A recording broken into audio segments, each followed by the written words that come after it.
بسم اللہ والصلاة والسلام علی رسول اللہ صلی اللہ علیہ وسلم وعلی آلہ واصحابہ ومن تبعہ بإحسان الی یوم الدین، اما بعد، قال اللہ تعالی فی شان حبیبہ ان اللہ وملائکتہ یصلون علی النبی یا ایھا الذین آمنوا صلوا علیہ وسلموا تسلیما۔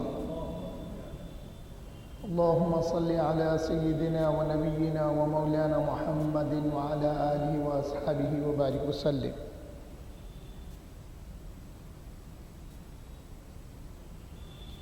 حاضرین محترم، انشاءاللہ آج میں صحیح مسلم کے 2 حدیث شریف سنانے کی سعادت حاصل کروں گا۔ صحیح مسلم کو من وعن الحمدللہ 93 میں ہم نے شیخ الحدیث محمد عباس علمبردار صدیقی، جو حضرت علی پاشا حضرت کے صاحبزادے ہیں اور علی پاشا حضرت بحر العلوم کے صاحبزادے ہیں، اور یہ جو حدیث شریف ہم نے پڑھا، جب کتاب پوری کی تو ہم کو سند ملی تھی روایت کی، اور سند پوری حضور صلی اللہ علیہ وسلم تک ہوتی ہے۔ جیسا میں نے ہمارے شیخ کو سنا، ہمارے شیخ نے ان کے والد کو سنا، ان کے والد نے ان کے والد حضرت بحر العلوم کو سنا، اور بحر العلوم نے ان کے والد حضرت عبدالقادر صدیقی رحمۃ اللہ علیہ کو سنا، اور انہوں نے اپنے اساتذہ کو سنا۔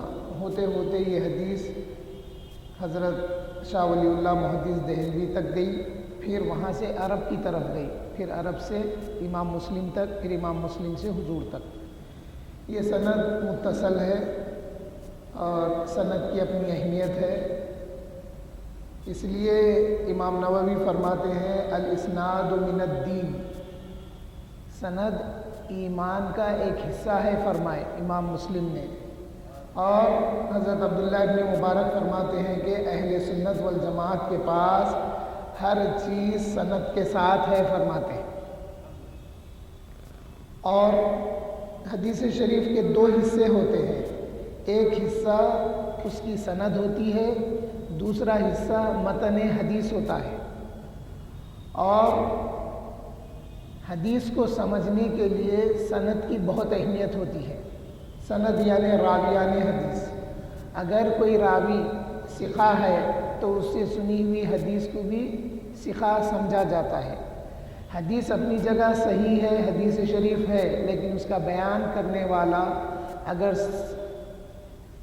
ثقہ ہے تو ثقہ سمجھا جائے گی حدیث بھی، اور اگر وہ ضعیف ہے، ضعیف یعنی ذہن میں کمزوری، جوانی میں جو حدیث بیان کیے، بڑھاپے میں جب بیان کر رہے ہیں تو حدیث کے الفاظ نہیں بدلے، مگر حدیث کے الفاظ کو آگے پیچھے کر دیے تو وہ اس کا ضعف کہلاتا ہے، تو اس کو ضعیف الحدیث کہتے ہیں۔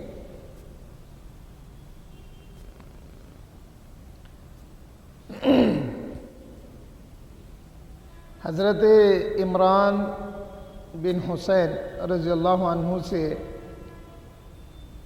حدیث شریف منقول ہے، جس کی سند میں پڑھ دیتا ہوں تاکہ آپ کو سننے سے اندازہ ہو کہ حدیث کی سند کیسی پڑھی جاتی ہے۔ امام مسلم فرماتے ہیں حدثنا، حدثنا یعنی ہم سے شیخ نے جماعت میں حدیث بیان کی۔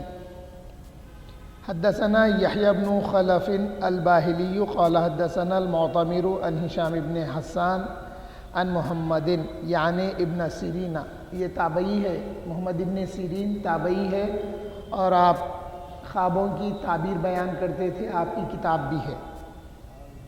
قال حدثنی، اب ابن سیرین فرماتے ہیں کہ مجھ سے حدیث بیان کی حضرت عمران نے۔ قال نبی اللہ صلی اللہ علیہ وسلم، وہ کہتے ہیں کہ نبی کریم صلی اللہ علیہ وسلم نے فرمایا یدخل الجنت من امتی 70,000 بغیر حساب، جنت میں میری امت میں سے 70,000 ایسے ہوں گے جو بغیر حساب کتاب کے داخل ہوں گے جنت میں، حضور نے فرمایا۔ تو اب پوچھا گیا قالوا ومن ہم یا رسول اللہ، یا رسول اللہ یہ وہ کون ہوں گے جو بغیر حساب کتاب کے جنت میں داخل ہو جائیں گے؟ حضور صلی اللہ علیہ وسلم نے فرمایا قال هم الذین لا یقطعون ولا یسترخون، وہ ایسے لوگ ہوں گے جو نہ دوا لیں گے نہ کچھ دعا کریں گے. میں آسانی سے سمجھا رہا ہوں. وَعَلَىٰ رَبِّهِمْ يَتَوَكَّلُونَ، اور وہ ایسے ہوں گے کہ وہ اپنے رب پر توکل کریں گے. یعنی جب وہ بیمار ہو جائیں گے تو نہ بیماری کی دوا کریں گے اور نہ ہی بیماری سے شفا یابی کی دعا کریں گے، بلکہ وہ اللہ پہ ایسے بھروسہ کریں گے کہ اللہ ہی، میری جو سمجھ میں آیا، اللہ ہی مرض کا دینے والا ہے اور اللہ ہی کے ذریعے مرض دور ہونے والا ہے. وقام عکاشہ، حضرت عکاشہ اب کھڑے ہو گئے. کھڑے ہو کر کہنے لگے، فقال، انہوں نے عرض کیا، ادعو اللہ ان یجعلنی منہم، اے اللہ کے رسول، یا رسول اللہ صلی اللہ علیہ وسلم، آپ فرما دیجئے. اب یہاں پہ ادعو اللہ کا معنی میں جو سمجھ رہا ہوں وہ بتا رہا ہوں، آپ کے بھی سمجھ میں آئے گا آسانی سے. اب یہاں پہ الفاظ یہ ہے کہ یا رسول اللہ دعا کیجئے اللہ سے. جب حضور اللہ کے پاس عرض کرتے ہیں تو اللہ قبول کرتا ہے. ہمارے لیے دعا ہے، وہ ہمارے لیے دعا ہوتی ہے. حضور کا عرض کرنا ہی اللہ کے پاس قبول ہے، بلکہ حضور جو چیز دل میں چاہتے ہیں وہ بھی اللہ کے پاس مقبول ہے. جیسا خانہ کعبہ کے تحویل قبلے کے ٹائم اللہ کے رسول نے دعا نہیں کی، بس نگاہ اٹھا کے آسمان کی طرف دیکھتے تھے، اللہ کا حکم آ گیا.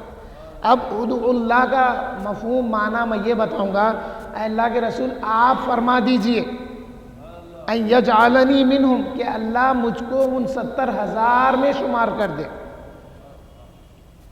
تو اب حضور صلی اللہ علیہ وسلم نے فرمایا، انت منہم، اے عکاشہ ہاں تم انہی میں سے ہیں. پھر اب یہ دیکھنا ہی تھا منظر.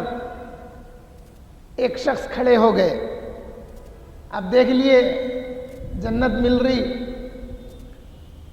تو وہ کھڑے ہو کر کہنے لگے، یا نبی اللہ، اے اللہ کے نبی. اب دیکھیے یہاں پر میں بتاتا ہوں، آپ لوگوں کو غور کرنا ان باتوں پہ. یہاں پر غیب کا معاملہ ہے، اس لیے یہ صحابی یا نبی اللہ کہے، یا رسول اللہ بھی کہہ سکتے تھے. یہاں پہ انہوں نے کیا کہا، یا نبی اللہ، اے اللہ کی طرف سے غیب بتانے والے، یا اے غیب بتانے والے نبی. جو بات ہمارے لیے غیب ہے، جنت غیب ہے، جنت میں داخل کون ہوں گے وہ بھی ہمارے لیے غیب ہے، کیسے داخل ہوں گے وہ بھی غیب ہے. تو انہوں نے جب کھڑے ہو کر عرض کرنے لگے، یا نبی اللہ، اے غیب کی خبر دینے والے نبی، اے غیب کی خبر سنانے والے، اے غیب کی بشارت دینے والے اللہ کے نبی، اب آپ فرما دیجئے میرے لیے بھی کہ میں بھی ان میں سے ہو جاؤں.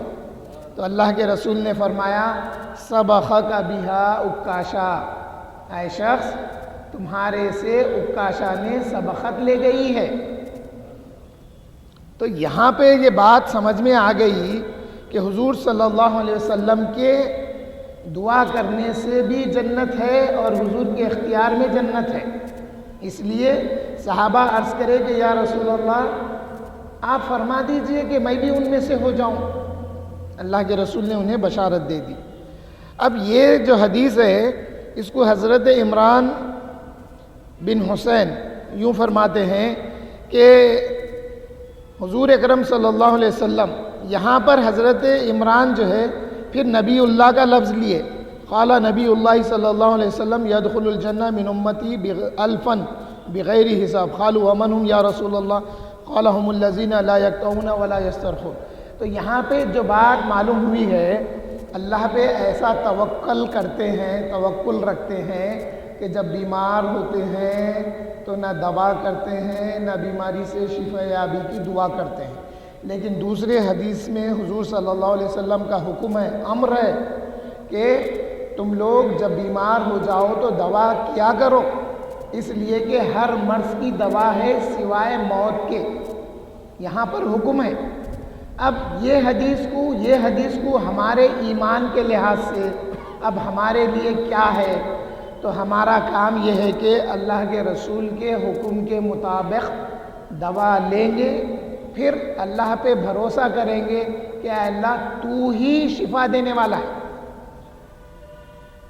اللہ کے رسول کے کہنے پہ میں دوا لے رہا ہوں، لیکن اے اللہ شفا دینے والا تو ہی ہے۔ اب اس موقع پہ حضرت عکاشہ کا ذکر ہے، وہ کھڑے ہوئے پوچھنے لگے۔ حاضرین محترم، اب یہ واقعہ ہونے کے بعد میں حضور صلی اللہ علیہ وسلم اپنے حجرے میں تشریف لے کے چلے گئے۔ اب صحابہ باہر بیٹھ کر یہ جو 70,000 ہوں گے ان کے بارے میں سوچنے لگے، غور و فکر کرنے لگے، قیاس آرائی کرنے لگے، یعنی اپنا اپنا اظہار خیال کرنے لگے، جس میں سے کچھ لوگوں نے کہا کہ وہ 70,000 وہ ہوں گے جو پہلے ایمان لائے، یا 70,000 ان میں سے ہوں گے جن کے والدین مشرک تھے لیکن وہ جب پیدا ہوئے تو وہ ایمان پر ہوئے، توحید پہ ہوئے۔ اس قسم کی چیزیں سوچنے لگے۔ حضور صلی اللہ علیہ وسلم باہر تشریف لا کے پوچھنے لگے کہ اے صحابہ تم یہ سوچ رہے ہیں؟ یہ بات ایسی نہیں ہے، بلکہ اللہ کے وہ بندے جو 70,000 داخل جنت ہوں گے بغیر حساب کتاب کے، وہ ایسے ہوں گے کہ جب بیمار پڑیں گے تو دوا نہیں کریں گے اور شفا یابی کی دعا بھی نہیں کریں گے۔ یہ ایک حدیث تھی، اس سے معلوم ہوا کہ حضور صلی اللہ علیہ وسلم کا اختیار ہے۔ دوسری حدیث جو صحیح مسلم کی ہے،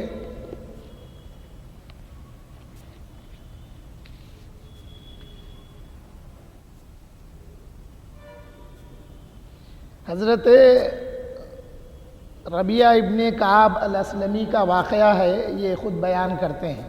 حدیث کیا ہے؟ حدثنا الحکم بن موسیٰ ابو صالح قال حدثنا حخل بن زیاد قال سمعت الاوزاعی قال حدثني يحيى بن ابي كثير قال حدثني ابو سلمہ قال حدثني ربيعة بن كعب الاسلمی قال كنت ابيت مع رسول الله صلى الله عليه وسلم فاتيته بوضوئه وحاجته فقال لي سل فقلت اسالك مرافقتك في الجنة قال او غير ذلك قلت هو ذاك قال فاعني على نفسك بكثرة السجود۔ یہ صحیح مسلم کی حدیث ہے۔ اس میں حضرت ربیعہ ابن کعب الاسلمی کہتے ہیں کہ کنت ابیت مع رسول اللہ صلی اللہ علیہ وسلم، میں حضور صلی اللہ علیہ وسلم کے پاس رات گزارا کرتا تھا۔ اب دوسری حدیث یا اس کی شرح میں یہ معلوم ہوتا تھا کہ حضرت ربیعہ ابن کعب الاسلمی جو تھے حضور کی خدمت میں رہا کرتے تھے۔ حضور صلی اللہ علیہ وسلم جب آرام فرماتے تو آپ کے لیے وضو کا پانی رکھا ہوا ہوتا تھا، یا آپ یہ کہتے رکھا ہوا ہوتا تھا، حضور جب اٹھتے وضو فرماتے، تفصیل ہے یہ صلاۃ اللیل میں۔ اب یہ کیا عرض کرتے ہیں، یہ بتاتے ہیں کہ فَأَتَيْتُهُ بِوُضُوئِهِ وَحَاجَتِهِ، یعنی میں حضور صلی اللہ علیہ وسلم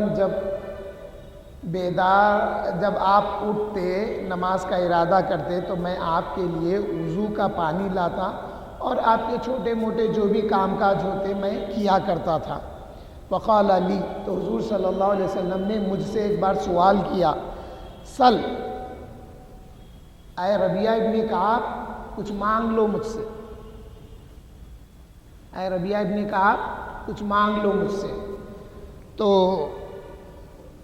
انہوں نے اس حدیث کی روایت میں کہا فقلت، تو میں نے کہا اسألک مرافقتک فی الجنہ، اے اللہ کے رسول میں آپ سے اس بات کا سوال کرتا ہوں کہ میں آپ کے ساتھ جنت میں رہوں۔ تو حضور نے پوچھا اوا غیر ذالک، یا اس کے علاوہ کچھ اور بھی مانگنا چاہتے ہو؟ فقلت ہوا ذاک، یا رسول اللہ وہی میری مراد ہے، وہی میرا سوال ہے۔ قال، تو حضور صلی اللہ علیہ وسلم نے فرمایا فاعنی علی نفسک بکثرۃ السجود، تم اپنے آپ پر سجدوں کی کثرت کو لازم کر لو۔ فاعنی ہے، فاعنی سے یہاں پر میری مدد کرو سجدوں سے، ایسا میں نہیں لیتا معنی اس کا، میں یہ لیتا ہوں فاعنی سے مفہوم اور مراد یہ ہے اے ربیعہ ابن کعب تم سجدوں کی کثرت کرو، یہ حکم ہے اس میں۔ اب یہاں پہ جو بات ہے کہ ایک بار جب حضور نے پوچھا سل ربیہ مجھ سے کچھ مانگو، تو یہ دوسری حدیث کی روایت میں جو امام احمد ابن حنبل کی حدیث کی روایت میں ہے مسند امام احمد میں، کہ یہ اسی وقت سوال نہیں کیے، یہ سوچنے لگے. اب یہ گھر کو چلے گئے، گھر کو گئے سوچنے لگے اگر میں دنیا میں سے کچھ مانگوں گا تو دنیا تو فنا اور برباد ہونے والی ہے، دنیا تو فنا اور برباد ہونے والی ہے. اور حضرت ربیہ ابن کعب کے یہ الفاظ ہے کہ اللہ نے جو رزق میرے نصیب میں رکھا ہے وہ تو مل جا رہا. اب اگر میں دنیا کا مطالبہ کروں، دنیا کا کچھ سوال کروں، وہ تو فنا ہونے والا ہے، تو کیوں نہ میں آخرت کے لیے پوچھ لوں کچھ، کیوں نہ میں کچھ آخرت سے مانگ لوں. تو وہ جب دوبارہ حضور صلی اللہ علیہ وسلم نے پوچھا سل ربیہ، حضور نے پوچھا اے ربیہ کچھ مانگ لو، تو انہوں نے کہا کہ اے اللہ کے رسول میں جنت میں آپ کا ساتھ چاہتا ہوں. اب یہاں پہ الفاظ بتا دیں اوا غیر ذالک، کیا اور بھی اس کے علاوہ کچھ مانگنا چاہتے ہیں؟ تو وہ بات دوسری حدیث کی سمجھ میں آتی ہے کہ انہوں نے سوچا کہ دنیا اگر مانگوں گا تو دنیا تو فنا ہونے والی ہے، اور جو رزق میرے نصیب میں اللہ وہ تو دے رہا ہے، پھر کیوں میں دنیا میں سے مانگوں، آخرت کا مانگتا ہوں. تو انہوں نے آخرت کے لحاظ سے مانگا. ایک اور حدیث شریف میں آتا ہے، صحابہ عرض کرنے لگے یا رسول اللہ صلی اللہ علیہ وسلم یہ دنیا اچھی ہے جو ہم صبح شام آپ کا دیدار کرتے رہتے ہیں، پتہ نہیں آخرت میں ہمارا مقام کہاں ہوگا، آپ تو اعلیٰ مقام میں ہوں گے، تو یا رسول اللہ یہ دنیا اچھی ہے جو ہم آپ کا دیدار کرتے رہتے ہیں. تو حضور نے سمجھایا صحابی کو کہ کیا تم نہیں دیکھتے بادشاہوں کے محل میں ان کے خادم بھی رہتے ہیں؟ تو صحابہ نے عرض کیا ہاں یا رسول اللہ بادشاہوں کے پاس خادم بھی رہتے ہیں. تو اس موقع پہ حضور نے فرمایا کہ ہاں تم بھی میرے ساتھ جنت میں ایسے ہی رہو گے. تو صحابہ کو یہاں پر اطمینان ہو گیا تھا. حاضرین محترم،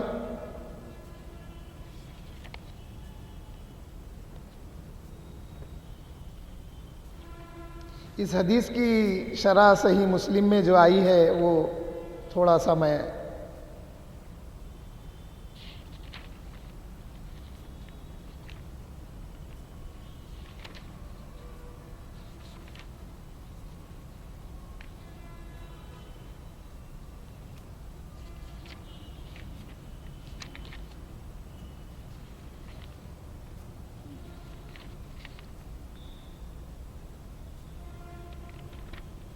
رسول اللہ صلی اللہ علیہ وسلم کے اختیار اور آپ کی عطا کی وسعت میں ہے.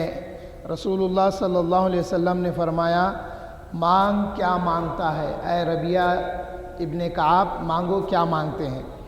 رسول اللہ صلی اللہ علیہ وسلم کا فرمانا مانگ کیا مانگتا ہے اس پر دلالت کرتا ہے کہ اللہ تعالیٰ نے دنیا اور آخرت کی تمام نعمتیں آپ کی ملک اور اختیار میں دے دی تھیں کہ جس کو چاہے جتنا چاہیں عطا کر دیں. علامہ سنوسی اس حدیث کی شرح میں لکھتے ہیں کہ حضور کے فرمان کا مطلب یہ ہے کہ اطلب ھذا او غیرہ مما شئت، تم رفاقت جنت یا اس کے علاوہ جو کچھ اور چاہو طلب کرو، جیسا میں ابھی پڑھ کے سنایا آپ کو. او غیر ذالک پوچھا حضور صلی اللہ علیہ وسلم نے. جب حضرت ربیہ ابن کعب نے عرض کیا یا رسول اللہ میں جنت میں آپ کی مرافقت چاہتا ہوں، تو حضور پوچھے او غیر ذالک، اس کے علاوہ بھی کچھ مانگ لو. تو اب اس پر حضرت ملا علی قاری رحمۃ اللہ علیہ لکھتے ہیں رسول اللہ صلی اللہ علیہ وسلم نے جو مطلقاً فرمایا مانگو جو مانگتا ہے، مانگو جو مانگنا چاہتے ہو، اس سے معلوم ہوا کہ اللہ تعالیٰ نے آپ کو خزائن حق سے جو چاہے عطا کرنے پر قادر فرما دیا ہے. اسی وجہ سے ہمارے ائمہ نے کہا ہے رسول اللہ صلی اللہ علیہ وسلم کی خصوصیات میں سے یہ ہے کہ آپ جس شخص کو جس حکم کے ساتھ چاہیں خاص فرما دیں. رسول اللہ صلی اللہ علیہ وسلم جس کسی شخص کو جو حکم سے خاص فرما دیں یہ حضور کا اختیار ہے اور یہی شریعت ہے. یہی شریعت ہے. جب ہجرت کی رات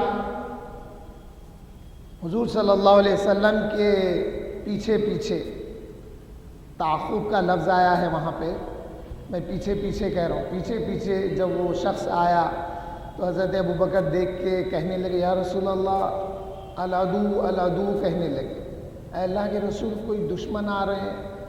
اب وہ ارادہ تو کیے تھے، جیسے حضور نے نظر ڈالی تو ان کا گھوڑا دھس گیا تھا۔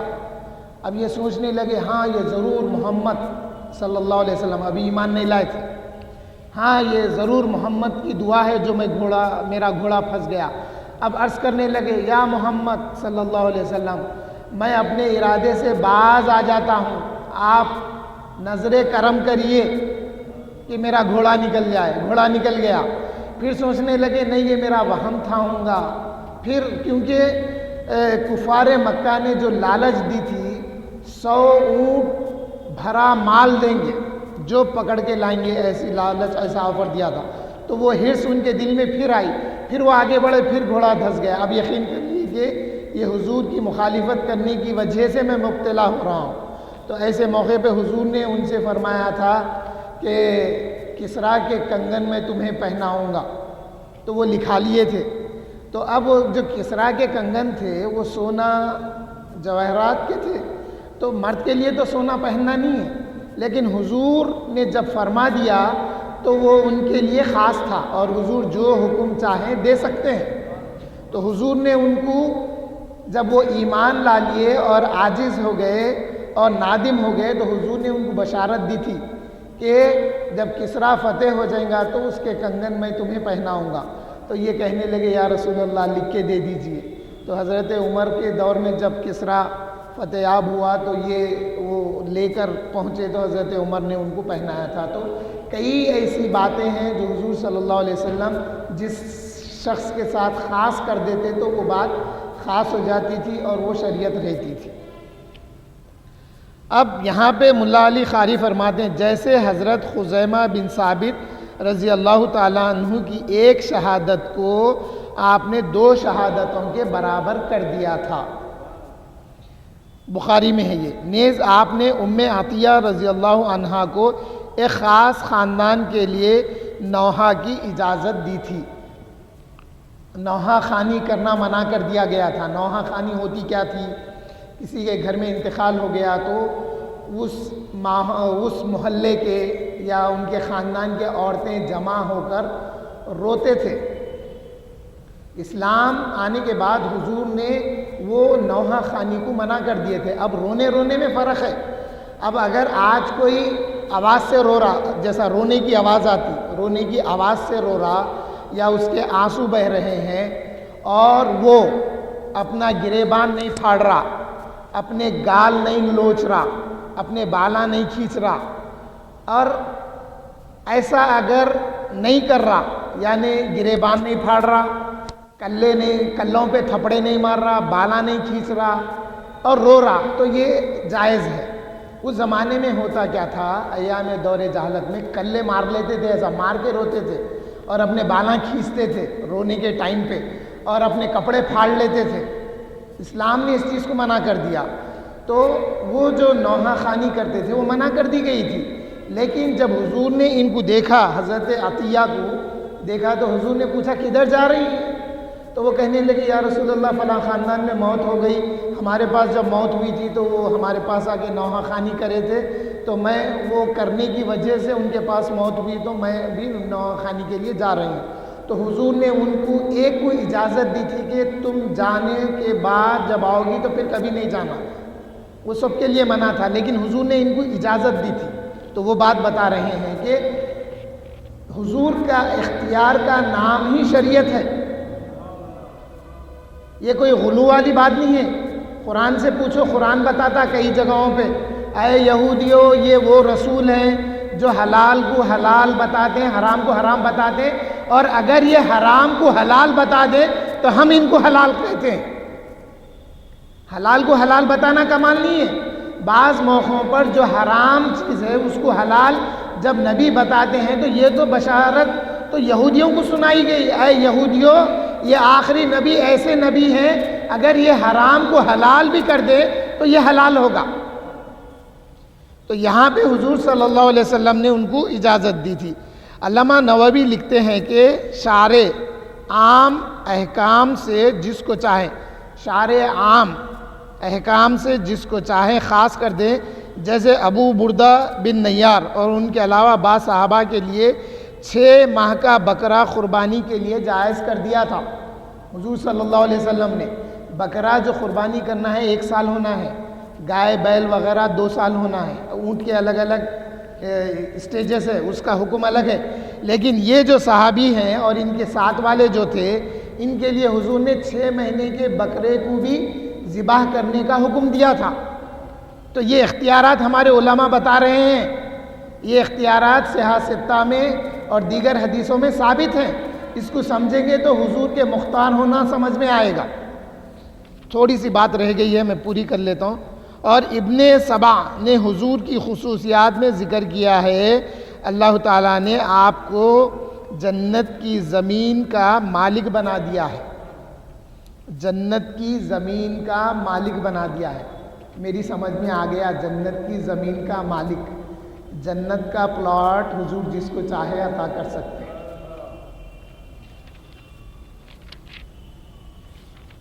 آپ اس میں سے جو چاہیں جس کو چاہیں عطا فرما دیں۔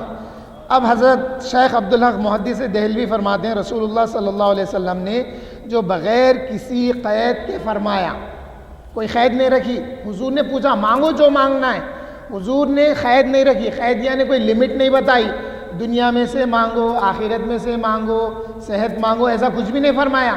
حضور فرمائے مانگو جو مانگنا چاہتے ہیں۔ اس سے معلوم ہوا کہ اللہ تعالیٰ نے آپ کو اپنے خزانوں میں سے ہر اس چیز کے عطا کرنے پر قدرت دی ہے۔ اللہ کے خزانوں میں حضور کو تصرف دیا ہے اللہ نے۔ خزانے تو اللہ کے ہیں، اب تصرف حضور کا ہے، حضور جس کو جو چاہیں عطا کریں، جس کا آپ ارادہ فرمائیں، یعنی جس کو جو دینے کا آپ ارادہ فرمائیں وہ دے سکتے ہیں۔ اور یہ کہ آپ مانگنے والوں میں سے جس کو چاہیں، جس چیز کے ساتھ چاہیں خاص کر لیں۔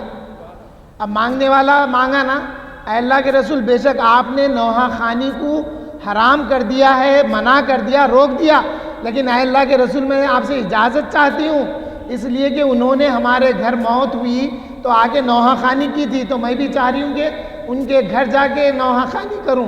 اب مانگے نا، تو اب حضور ان کو خاص کر دیے، انہوں جو مانگے وہ بات کو خاص کر دیے ان کے لیے، یہ بتانا مقصود ہے۔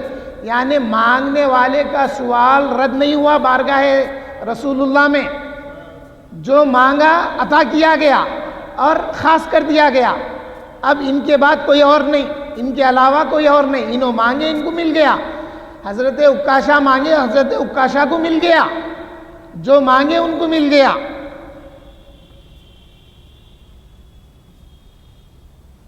جس چیز کے ساتھ چاہیں خاص کر لے، کیونکہ آپ فضل و کرم اور کمال کا ایسا سمندر ہیں جس کا کوئی ساحل نہیں ہے۔ ہر سمندر کا ساحل ہوتا ہے، لیکن حضور کے فضل و کمال کا ایسا سمندر ہے جو بہتا ہی جاتا ہے، جس کا ساحل نہیں ہے، جس کا کنارہ نہیں ہے، جو ایک جگہ جا کے رکنے والا نہیں ہے، وہ بہتا ہی جاتا ہے، بہتا ہی جاتا ہے۔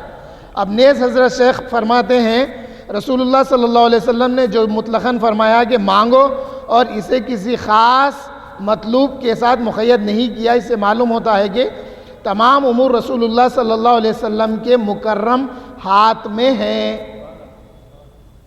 یہاں پہ مکرم ہاتھ میں ہے کو میں سمجھتا ہوں حضور کے دست قدرت میں ہے، دست اختیار میں ہے۔ جو کچھ چاہتے ہیں، جس کو چاہتے ہیں، اپنے پروردگار کے اذن سے عطا فرماتے ہیں۔ اذن اللہ تعالیٰ دے دیا، بار بار اذن دیا نہیں جاتا، سمجھنے کے لیے بتا رہا ہوں میں۔ ایک آدمی کو کمپنی کا مینیجر بنا دیا گیا تو ون ٹائم اس کو سرٹیفائڈ کر دیا جاتا ہے کہ he is the manager of this management اور کمپنی اینی تھنگ۔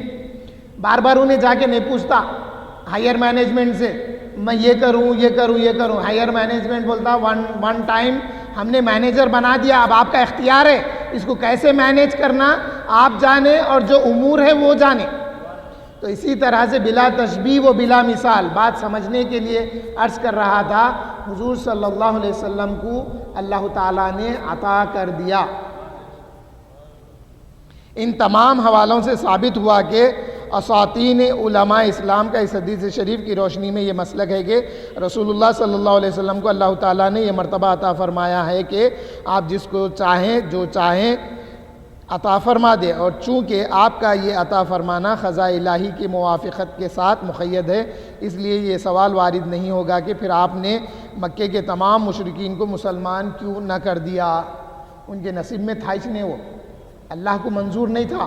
حضور تو چاہتے تھے کہ سارے مسلمان ہو جائیں، سارے اللہ کے عبد ہو جائیں، لیکن اللہ تعالیٰ جب جہنم بنایا تو جہنم کا بھی تقاضا ہوا، حل من مزید، حل من مزید، تو اس تقاضے کو اللہ پورا کرنے کے لیے جہنم بنایا ہے، اور یہ مشرکین مسلمانوں کا بدلہ ہوں گے مشرکین جہنم میں، اس لیے یہ سوال وارد نہیں ہوگا۔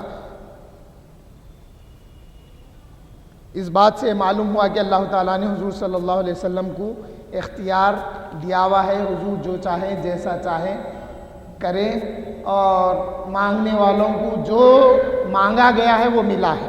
حاضرین محترم، اسی کے ساتھ اللہ کی بارگاہ میں دعا کرتا ہوں کہ اللہ تعالیٰ ہم کو حضور صلی اللہ علیہ وسلم سے محبت عطا فرمائے۔ اے اللہ، آپ اپنا خوف بھی عطا فرمائے، مرنے سے پہلے ہم کو زبان پر کلمہ طیب لا الہ الا اللہ محمد رسول اللہ نصیب ہو، آمین والحمدللہ رب العالمین۔